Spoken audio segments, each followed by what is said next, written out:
All right, everyone out there, all our fans of the Film Roundtable, I have a very special guest today. And I say special because he also happens to be a good friend of mine. Um, we have Phedon, who worked together with me very recently on Complete Unknown. Um, Phedon, how are you doing, my friend?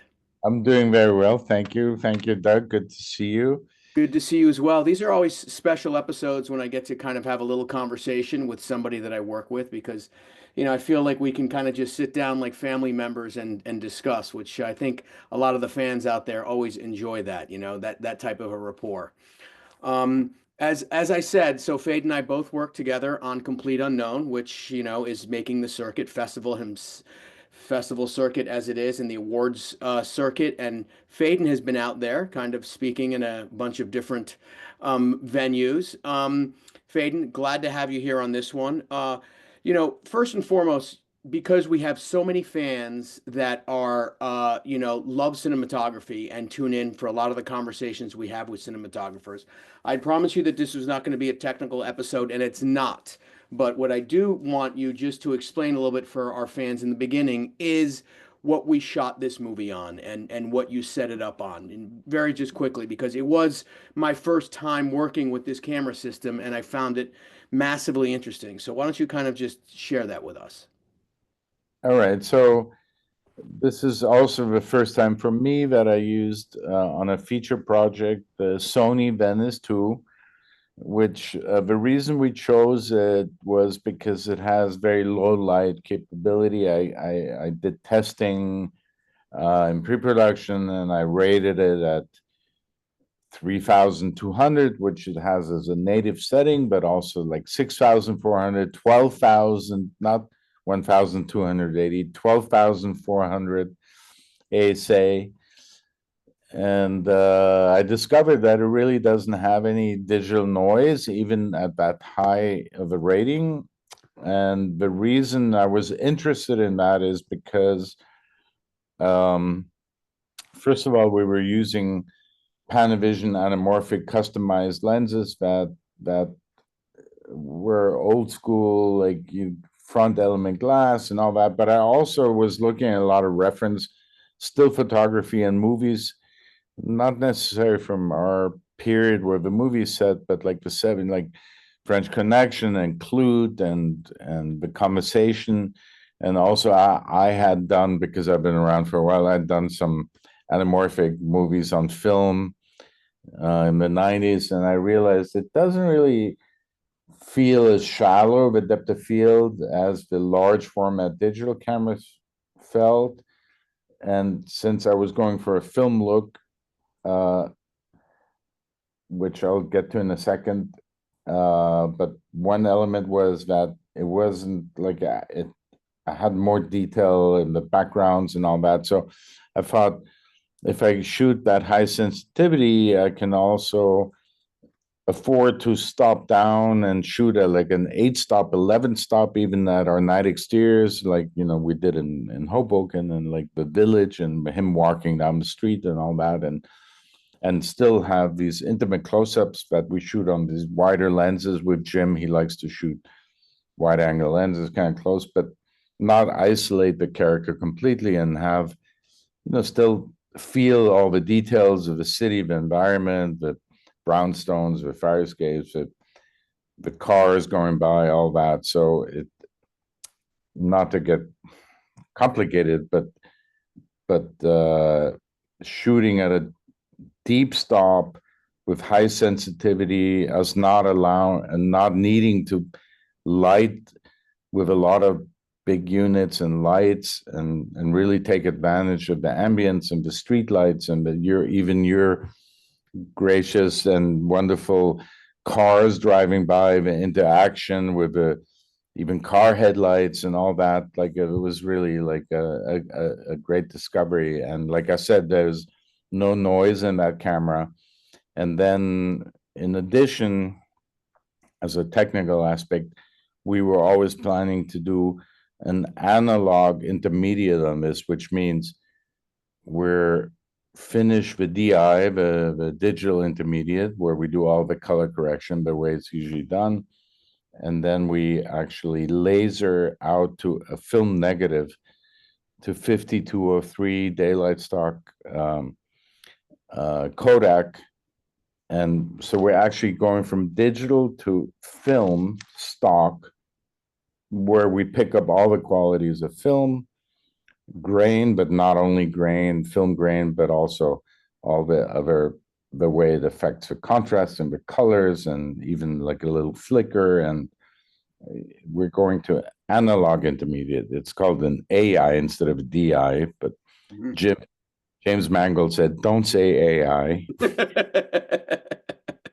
Don't even say it."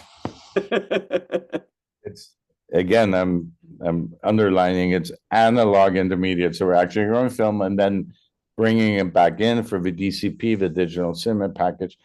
So it's actually it picks up all the film qualities with grain, and it's a really lovely combo where you take advantage of the newest technology, the super sensitive digital cameras.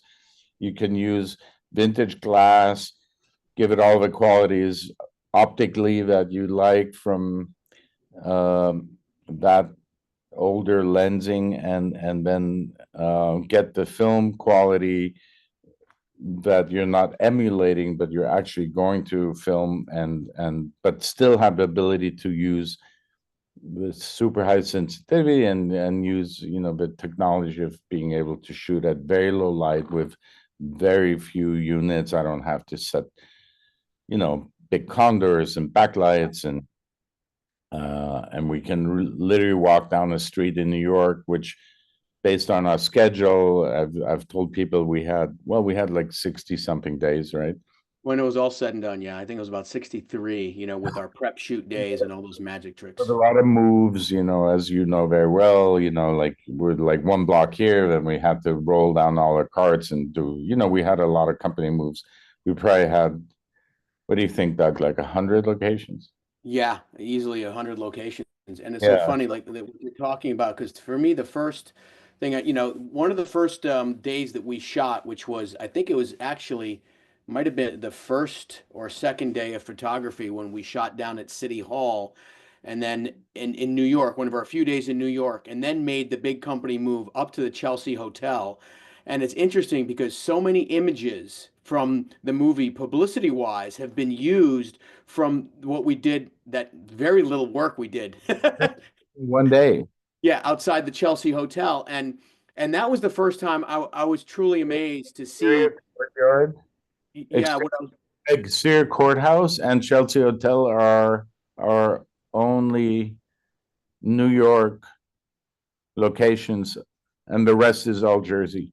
that's right, other than the Holland Tunnel, which we did on a prep shoot day, the exiting of the Holland Tunnel. But you're absolutely right. And that was the first time to see like what you had out on the street on 23rd Street, with that camera, what you were able to do, what you were exposing for, and the lushness in so many of those images that have been, bandied about, in terms of publicizing this movie of him walking across the street at the Chelsea and all that. And it's truly remarkable because that was the first, that was our first real night exterior. Yeah, And just yeah. to see how little you had to use to get And it that was look. almost like a reduced unit. I mean, I guess that was one of our official shoot days, right? Like the first one, or was it Exactly.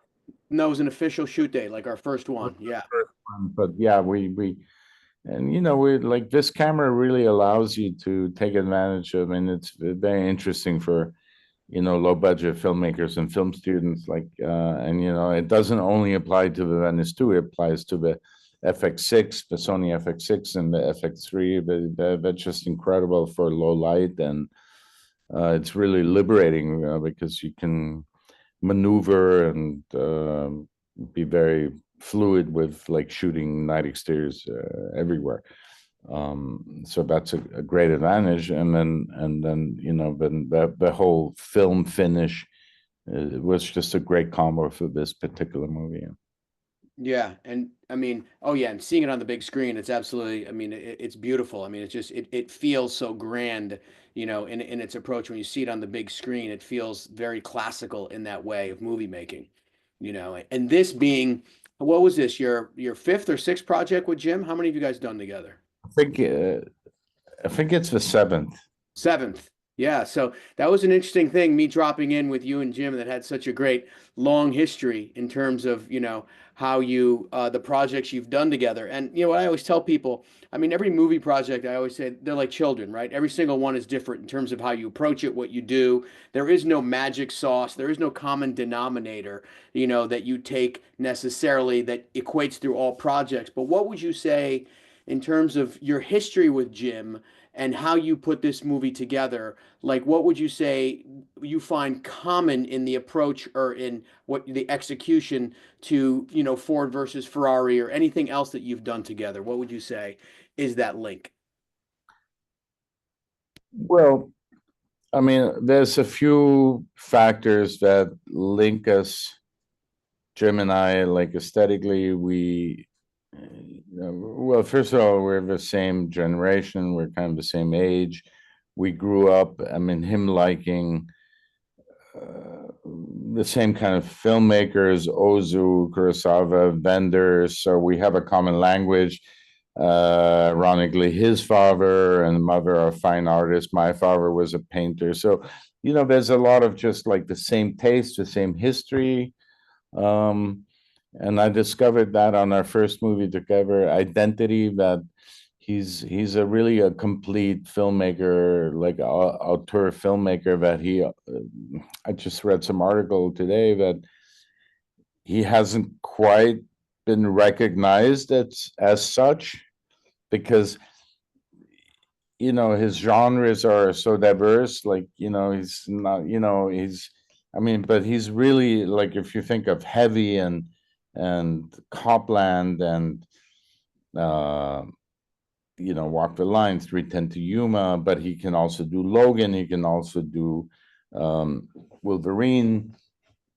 Um, so therefore they don't often give him enough credit as like the filmmaker he is, because he can really tackle in a way like Steven Spielberg. He can do anything, but he is a real filmmaker. He's a writer, he's a producer, as you know very well. Um but what our common language is like, and I discovered it on Identity when I was framing up the shot, and I really didn't know him. It was one of the first close-ups we did with John Cusack, and he goes, boom down a little bit, okay, and pushing a little bit. And I was on camera at the time, and I go, oh, this guy has a really good eye. Like, he has a really good sense of composition, and so I, very quickly realized like he's the real deal. I can talk to him about compositions and camera, and like that has never gone away. And of course, after 7 movies, we've have a very, we're like brothers, and we have a very common language, and the way we work is certainly, movies like 310 to Yuma, and I mean, well, I should say Ford versus Ferrari, where you have to previs, you have to storyboard just in order to budget and schedule, but it really happens on set. And as you know, because you were there, like we bring the actors, um, we let them explore the space, especially with Timothy on this, like when we're shooting his apartment, first blocking rehearsal, he stands over by the window. I'm talking now specifically, like, let's say about the scene with John Baez when they end up on the bed and singing "Blowing in the Wind." And, then the next take, he picks like the deepest corner by his bed and picks his guitar. And then, so we're very adjustable and fluid. So there is a shot list.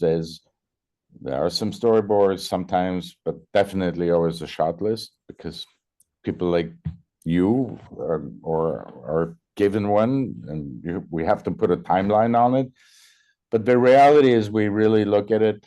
We let the actors explore, and then after this blocking rehearsal, they leave, and we go, okay, we'll do this and that and that, and it's not a complicated process, because luckily Jim and I have a very common sense about, we both understand editorial pacing and like the shots, and we don't just, okay, we'll shoot a master for everything, we'll shoot close-ups for everything, all this coverage.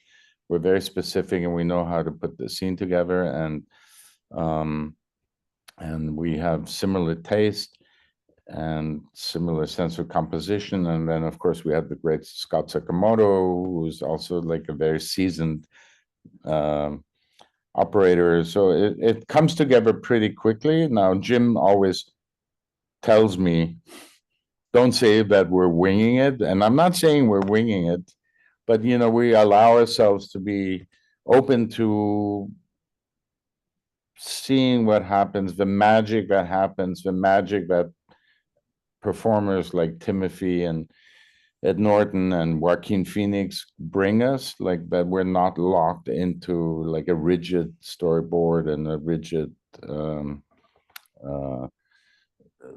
shot list. We these people give us little gifts and little gems, and then our job is to find them and capture them and put the camera in the right place. And you have to be open to react and be there.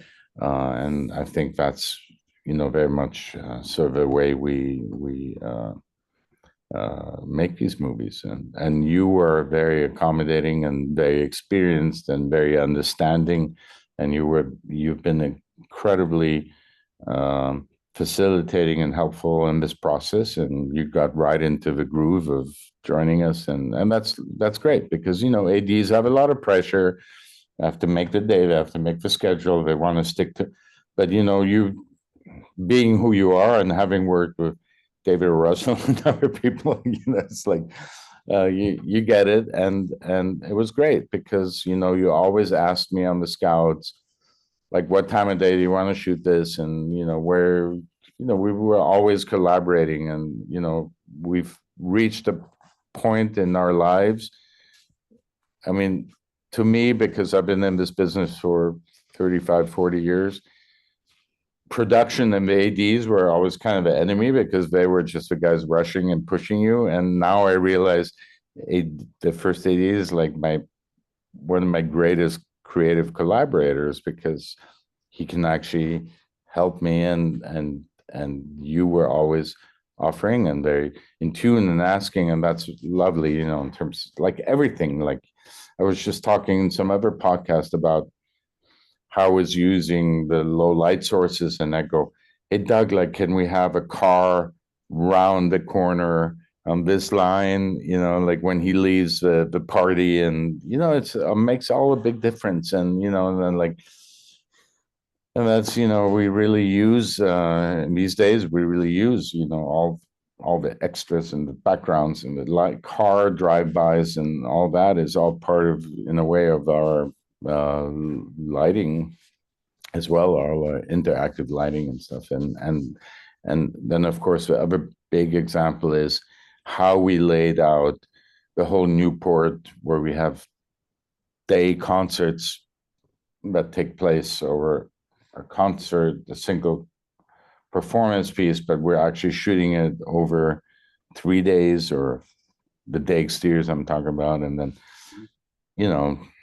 really between you and I working out how we're going to proceed in what order. We have the biggest amount of extras for this amount of hours from this time to this time, and then me considering the light as the sun arcs over a stage. And this is really, these day exterior scenes with crowds, and that's kind of the most challenging. When people ask me what was the most challenging, it's not the big concerts and Carnegie Hall and all these things. It's those big exteriors with extras, and then us being production and figuring out when can I get the most people in there? When do we get them at the right time? And we're floating overheads and trying to control.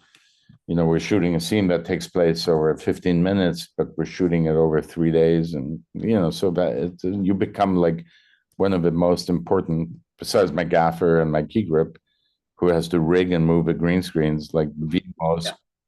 the most important collaborator, because Jim ultimately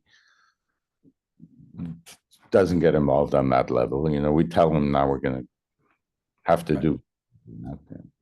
Yeah, and then he goes with it. But you're totally right. I mean, it is, and that's always been my philosophy. It's a team game, especially between, me and you, like in that position of organizing how we shoot. And it's all about, like the one thing that is both people in our positions, you and me, and specifically you and me, is constantly our desire to deliver the best product, right? So that involves working together and understanding how this big machine, like I say, it's like oftentimes it's like trying to dock a battleship, right? It's like so it requires many different points of view and eyes to be like, okay, left now, right now, so you said it very well. It's an absolute team game, and the combination I found working with you on this to be incredibly fruitful because of that, because we could always have this back and forth about talking, and you were always very so, especially at the night exteriors, excited when we could get movement and, as you said, the cars, things happening in the right moment. Like, because the interesting thing always with Jim that I realized too is, he knows the moments he wants to be in. He'd always say, even to me, he'd be like, "Oh, you wasted that because I'm not going to be in the edit when those people are walking over there. That's a waste. So let's bring them back earlier, move them." So it was always interesting with Jim knowing so much about where he wanted to be in the edit to maximize the resources of background or cars so that we could really be there at the right time, things happening in the background when he thought that that was going to be the angle he'd be in. So I always found that very interesting from him, and then to be able to work that with you, as you said, these layers that add to the visual palette of the movie, the extras, the cars, the wet downs, the atmosphere, all of that together. Yeah, I mean, that's really what I find uh tremendously satisfying working with Jim. Is he knows, he's always has in mind how he's going to cut the scene. He knows what is the essence. Like, every scene has its purpose, and every scene moves the story forward.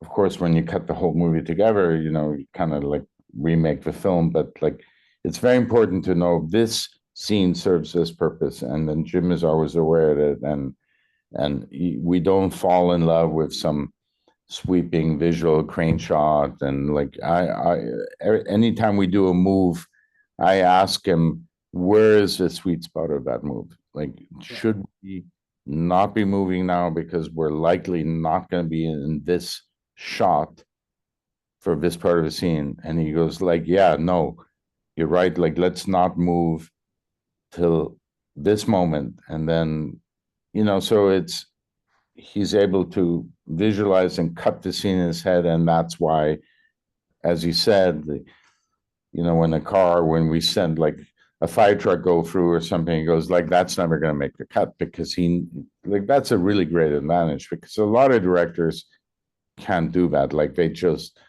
hose everything down, they get tons of coverage, and then they kind of make the movie and the edit. But like, Yeah. we try to be like, I mean, and I've directed and I've sat through feature editing, and I'm very aware, you don't fall in love with these beautiful shots that look incredible on their own, but like, you always have to be aware, how are they going to play in the scene and the editorial pacing of it, and how are they going to be used, and therefore, as you have to make the background and all the atmosphere work. We find like the moments where it's going to play in the film, and that's great when you have filmmakers that understand that. I mean, you move faster, you don't waste time, and on a schedule like this, it might not seem that rushed, because 63 days is not a short schedule, but it's a period movie with all locations, like we said, like often multiple location moves during the day. Um, but shooting, as you're a New Yorker. I mean, shooting on the streets in New York, doing a period movie, it's not easy. No, it's not easy. And it's become it's very, I tell people all the time, it's become very tough to shoot period in New York because it's changed so much, and it's like, as a period movie, even as it is, it's like you're confined, right? Okay, we have this and then this corner here. We don't want to be looking that way because it's not dressed. We don't have things there, so it becomes difficult because you're trying to control a frame and you're trying to augment the frame sometimes. I mean, I think that's part of the reason when I tell people, that we shot this movie mostly in New Jersey, in Hoboken, in Jersey City, in Paterson, and a lot of that has to do, yes, of course, New Jersey has tax breaks, but so does New York. But a lot of that also has to do with the fact that the skeleton, the bones of old New York doesn't exist in New York anymore. You can still find them other places, and augment them to feel like New York and look like New York, but the real bones of New York has disappeared. Yeah. I mean, that, because you're saying that, like, uh, I mean, besides the tax break, which exists in New York also, but like one thing I was noticing, because we had a lot of reference photography and people like William Eggleston and Saul Leiter, and like I was looking at Francois, we our production designer, they had done an incredible job researching, and we recreated like 2, 3 blocks of McDougal Street, for example, for Bob's arrival in New York. Um, but one thing is, like when we were scouting in New York and in front of a Chelsea, and I was talking to some older lady, and I go, it's like all these trees in the village now. And she was maybe like in her 80s, and she goes, "Oh yeah, like I go in the 60s, there were no trees, And she goes, "Oh yeah, I was part of this movement where we planted all these trees in the 80s or something, and then like so anyway, it's in the movie, like we had started prepping it, you know, uh in the summer of 23, prior to your joining us, and I was really concerned because at the time we were scouting the village, and but everything looked so pretty and gentrified, and I'm like, we like the 60s, and I want all this texture and all these trees like in green blocking the brownstones where the fire escapes, and I was really worried, like, that we're never going to get to, but then in the end, like the movie pushed to the spring, and we were lucky, we kind of started shooting just before the trees started blooming, and then we managed to find some really great blocks in Hoboken, and then the art department did an incredible job, and props and dressing that and all the period cars, and we just made it like to get that done before the trees were, because I mean Hoboken is maybe a little bit, just like maybe a decade or a few years behind of like fully being like prettified and gentrified, and but it's getting there. So it's getting harder and harder to shoot. Oh You know, yeah. like that New York, that Mangold who grew up in Manhattan, and I mean, I heard a podcast yesterday where he grew up on Lower East Side, and we all had these images. I mean, I moved to New York in '83, and I remember it quite different. Like it's changed quickly. Yeah, it used to be a nice, dirty, grimy place that, had character and had a personality. Now it's gotten, very corporate Yeah. filled.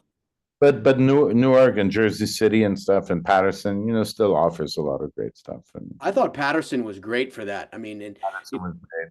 And yeah, the interior venues that we made work for the performances, really great. I mean, yeah, it was great, and the movie worked out great, and yeah, and the performances were amazing. Everybody, Monica, Ed Norton, I mean Timmy, of course, but like I'm constantly, now I'm in Europe currently, and the movie's just opening. Like today, it's premiering in Berlin, and so a lot of reactions are still coming in, and people just can't believe it that they're singing live and what we did and like what these guys were able to accomplish. And Monica having, I mean, they keep asking me, and I go, no, she has like no musical background. She played like a fighter pilot, like on the. Yeah. Yeah, she did her homework, but she doesn't have the background. I mean, for me, the one that was knowing that, as you and I both know, Edward Norton came in very late to the project. He was, there was someone else in that role before the strike and before the movie went down for a period of time when it came back up. I mean, I think Ed had maybe 7 weeks to prepare. He really, the other actors, I mean, everyone did a great job, but when you think about how little time Ed had to prepare That's true. musically, it's pretty I mean, amazing. Timmy had like 5 years. Yeah. This movie at some point was going to go before Indiana Jones, and then then we almost went in the summer of 23. So then he got like another, but I feel like he even like during the shoot he just became more and more comfortable, and that's when he encouraged us to like, let me just do it live, let me play live, and Yeah.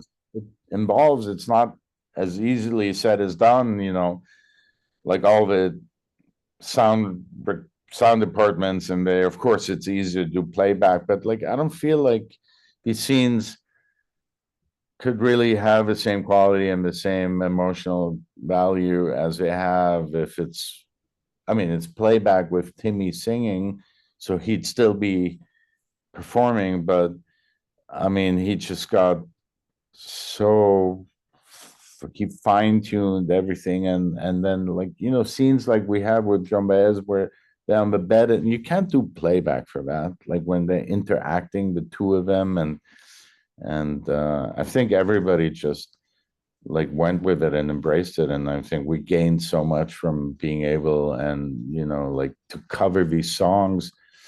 Like people keep asking me, and I keep trying to remember. I think like that final concert, didn't we play like the last songs, not just one song at a time? Didn't we almost play three songs back to Oh back? yeah, we played it as theater. I mean, we played it as theater for sure. Like, that, and that was the amazing thing about, them being so dialed in with the music that we could, because, we'd have multiple camera setups and getting it going, and it just felt so organic, to let it play out, to let it evolve, I mean, especially the way. I know we didn't cut, never would cut within a song. We would never interrupt Timmy. But like I think in the final Newport when he goes electric, I think we let him play the three songs, and I think we only did it twice, like two takes of it. And then Scott Sakamoto, I mean, once we got the wide shots and like integrated the crowd in our shots, which was always a little bit of a restriction, we had to maximize when we could shoot the crowd, and you were incredibly accommodating with getting the maximum amount of people for us. But then once we went into the closer coverage on stage, which is basically single camera, and Scott Sakamoto feeling and roaming it on the stage and getting these close-ups, but also rotating all the way around him, coming into a three-quarter from the left side, from the right side. I think we played him through, and that's just incredible how we did that, and how the performance was just so inspiring, and yeah, that was great.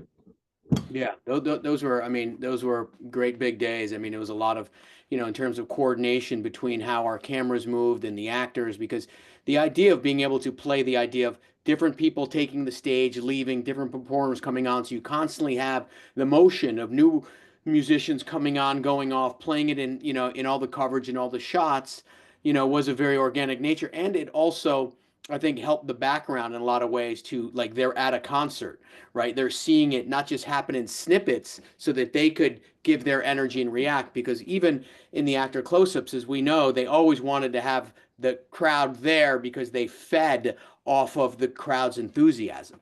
Yeah, and I keep saying that, like the audience are extras, that are typically don't have the most exciting job. They were like present at a live concert, and we had the same thing I remember when we did Folsom Prison on Walk the Line, we had all these guys in Memphis, and playing these comics, and they got so into it, like you didn't really have to. I mean, they were like at a live event, like we were reenacting. It was like a reenactment, and those performances. I mean, they're like really experiencing a live concert, and even myself, when I saw the movie and I walked out of it, I go, wow, it's like being at a live concert, like when that whole Newport finale comes and the Mhm. energy of all that, and it's like the film has so many musical performances. It's really like I mean, it's 2 hours and what 25, but it goes so fast, and it really feels like you're at a live concert, and it's great. It is great. And I mean, the response I've gotten from people I know in the industry and colleagues when they've seen the movie just reaching out to me because it has that old school movie feeling where you go to a movie and you come out afterwards and you're like, wow, I just went through a journey, like I just went through a musical journey and it was great. And they learned something about Bob Dylan, who's an iconic figure. It's amazing, especially the younger generation, Timmy's generation. They don't really know Bob Dylan, so it's been an eye-opening, an awakening for a whole generation of people who are like, "Oh wow, this guy really was something," you know? Yeah, and then actually listening to some of the lyrics, realizing how it's still very relevant. I mean, obviously, we're going through turbulent political times, not so dissimilar from what the Cold War and those periods offered us, and it's great that we have Timothy as somebody that this Gen Z generation can relate to, and actually maybe know more than like just your three Bob Dylan songs, and maybe start listening to some of the other songs, and I think it's great. Yeah. So one other thing I wanted to ask you about, and I hope, Sorry. My mom, who, because I grew up very much listening to Bob Dylan, and influenced by him. And I mean, I always had a cassette in the car, and I had a roommate that was obsessed and walked around his apartment with a harmonica rig. And my mom always disliked him because I don't know, I played so much of him. And she's just saw the movie and she goes, oh, I really like the movie, and I even like the music. Like she said, she's 86. She goes, and I even like the music this time. Like so, it took this movie and Timothy to sell her on actually liking Bob Dylan movie. I well, mean, you know, Bob it, music. it's interesting you say that because somebody said something to me, like it's very interesting people's perception in history, like how people participated, what they did. I had someone who's a friend of mine in the industry and a big cinephile, but a casual Bob Dylan fan, saw the movie and said something interesting. He goes, "Wow, it's really interesting. My whole life I'd thought like Bob was a massive." Like either instigator or participator in the social movements. But when I see the movie, I realize that he was an observer. And it's amazing because that's what Timothy did in his performance is like he realizes captures the essence. What made Bob Bob is that he was watching what was going on and then recording it, like then writing the music to what's going on versus which is a very different place in history, right? And I think in certain ways, that's how he was able to, my opinion, be able to be the depth of his of his songwriting is because as a poet, as an observer, he wasn't necessarily like whereas Joan Baez was much more like on the front line, social causes, moving this, that, and the other. Bob was he was observing what America was going through, and as a poet, writing songs about it. And I think Timothy captured that visually so well. Yeah, and that's yeah, those moments where he's just on stage and kind of watching Pete and watching Johnny Cash, and also like, oh wow, he has a band, and I want a guitarist, and in a way he's like very introverted and not of it.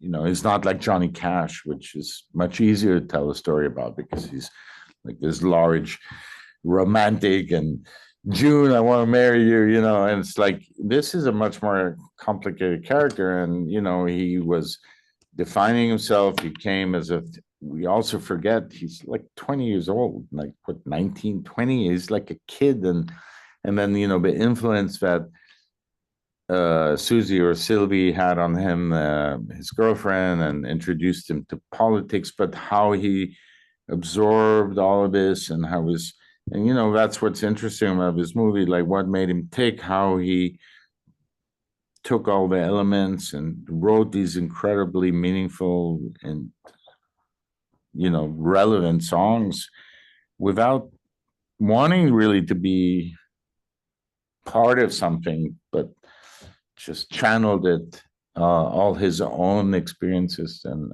I think that's kind of the beauty of it. Like we're not really explaining it. We're not like a typical biopic and like, yo, this is the guy who came and like, and I don't know. I mean, I've told this story, and I mean, Mangold's said it to me, and Bob, like when they met in early sessions talking about the script, and at some point Bob goes, "Hey man, like what's this movie about?" And Jim is, as very quick and smart, and he goes, "Well, it's about this kid who, grows up in the small community in Minnesota and feels suffocated by the society, by his parents, by this social structure, and decides to leave him. And then he moves to New York, and he leaves his family, and he finds new friends, creates a new family, and then feels suffocated by them, and he leaves them. And Bob goes, I like it. And then, as we know, like the continuation, it's not like Bob, that was like his formative years. I mean, he kept reinventing himself, and he did, Slow Train Coming, and became Christian. And like I've been to concerts 90s or late 90s, where he goes, I want people to listen to my lyrics, like people pay too much attention, and I went to a concert where he has two full drummers, totally overpowering all his vocals, and like he's singing like double the tempo, and like, so it's just, it makes, this gives you a little bit of a idea of the complexity of this character, and it's doesn't give you a lot of answers necessarily. And that's, I guess, why the movie is called A Complete Unknown. Yeah. But yeah, I do think it's nice because, I mean, of course, having Timothy in it helps. You know, I think like it made it accessible to a lot of the younger generation, and I'm sure like a lot of people are going to be checking out his music, and it's always a good thing. Yeah, it's charting all over Spotify. Like a lot of his old albums are like, in the top 100 again. Oh So that's, yeah. yeah, it's pretty amazing. It's like that, and so, one of the other things I wanted to talk to you about, because in getting back just to the idea, we started out talking about a couple of technical things in your process, but one of the things, and I'm trying not to give away any trade secrets, but I love the fade and faders. So so just talk a little bit about your lighting process, the ideology, and just I'll just tee it up for you, Faden. But Faden's got this amazing way on set. On once he's lit a set, he's got his little Faden's faders, a little box that he's got, and as the set's evolving, he's constantly bringing lights up and down as actors move around, playing with different, rather than constantly riding the exposure itself, you're playing with the exposure within the set, I would say. So tell me a little bit about that process and how that's evolved for you. Yeah. I don't know. There it is. There it There's is. the fader. A small, a little handheld unit. It's, I would say, like twice the size of my phone, and it's a 12 channel wireless dimmer board. And so I can assign various lights, and on this movie a lot of them are being handheld and mobile, walked by electricians, and they, whether it's a a Titan tube or Roscoe dash light with a little silicone dome.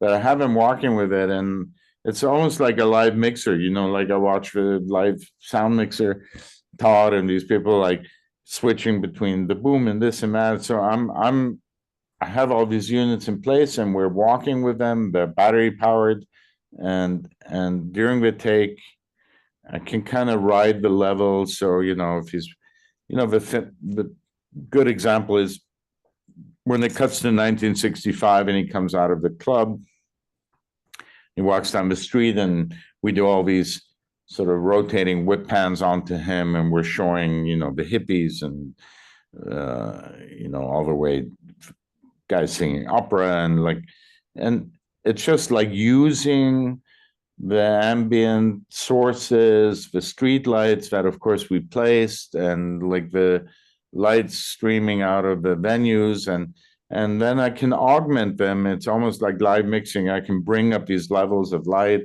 on the fly, and it's a wireless dimmer. I can walk onto set with it. I can, with my gaffer, John Alcantara has one as well. And then, if a car drives by, I can have certain units in place and augment the scene. It's become fun because I'm not allowed to operate anymore, so I have to keep myself busy, and everyone makes fun of me, and including Jim and like you and your faders. But it's nice, it's just like setting. I can switch keys as he looks this way, I can fade it out, and he walks up to the stand where he buys the whistle.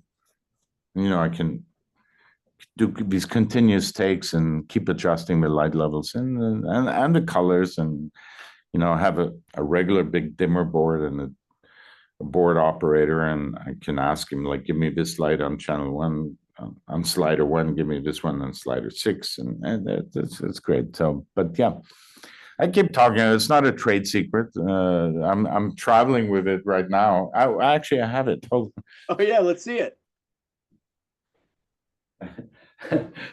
Now, instead of a light meter, here's my bag. There you go. Little Panavision plug. You deservedly so. Yeah, yeah. And then, yeah, just bring it, and I give it, like, now I'm in Hungary. I'm gonna bring it to my pre-light tomorrow. It's this thing. Yep. There it is. I know it well. Little, Yeah. and so you can walk around with it on set, and you can, I have all these little Velcro labels, and I can assign lights to it, and then I walk around, and I'm like, No, anyway. I always found it great because it's, you're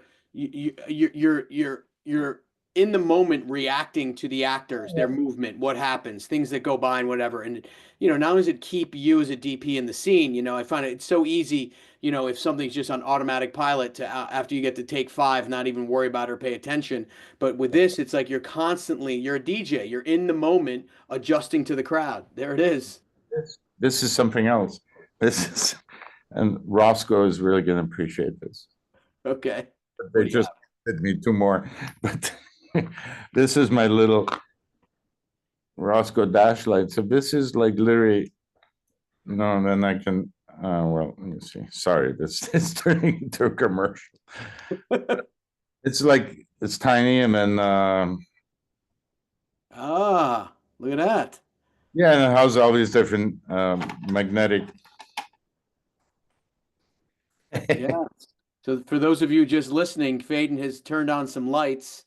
He's got a little version of a puck light that I guess you have ultimate control over and can put in anywhere, Yeah, and you can buy this anywhere. It's not that expensive. Anyway, it has, like, I can magnetically put this diffuser dome on it, but I also have a big silicone one. Anyway, I would walk with these things, and then I can control them with that little slider, and I can keep adjusting. This is really nerdy now, but No, but it's great. You look great in the lighting that you're giving yourself. Nice and scary, Faden. okay. Anyways, it's all really accessible for everyone and young film students, and I'm bringing these things back to my son, and like, who's starting to shoot short films, and it's great. Like, and with these cameras, I mean, you don't have to have a Venice 2. You can also get an FX6 or a FX3, which FX3 is like 4K, and you can make movies that can play in Cannes and get nominated for Oscars. And so that's become really liberating technology advances for any filmmaker who aspires to, that's really amazing. Yeah, I mean, you're right. The The equipment. technology, I'm really embracing it, but I'm also, my aesthetics are still very much linked to, classic Hollywood, and I like to lay track, and I like to light, and I like to maintain my contrast ratios, and but I can still take advantage of some of this technology and make us very mobile. And I mean, the budget on this, and it's still, I mean, we're dealing with extras and period and costumes and all that, but other than that, I mean, you and I and like five other guys could go out on the street and make something visually as complex as we were doing with basically what I have in this bag, and an FX3. Yeah, no, that's great because I would also that's the thing. And the FX3, was that the camera oftentimes you'd be framing with on set? Yeah, I mean, we never really shot on it, although we could have, and but I was using that as a director's finder. yeah, yeah, which was always helpful when it worked for you, you know. Yeah. Yeah.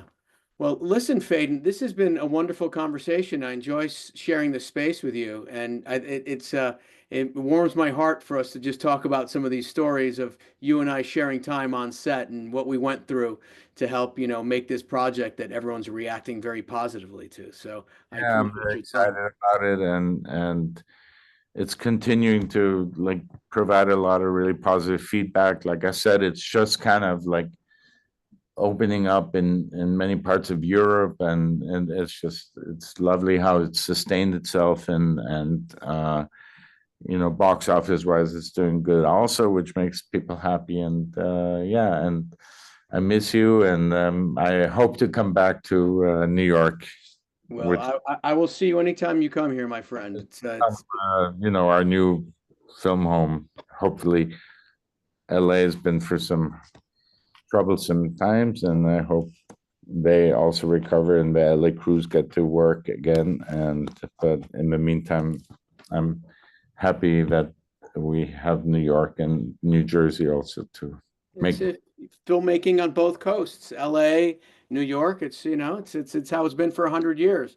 And I hear you about LA, but I think they're gonna come back strong this year. Hopefully there'll be a lot of projects picking up. And same thing in New York. As we know, the film industry is a little bit of ebb and flow. It gets busy, it slows down, gets busy, slows down. I think we're starting to amp up everywhere. So it'll be good to see a lot of our brethren back to work. All right, Faden, my friend, I thank you so much for this conversation. It's been Good. very enjoyable. It's been great to catch up with you.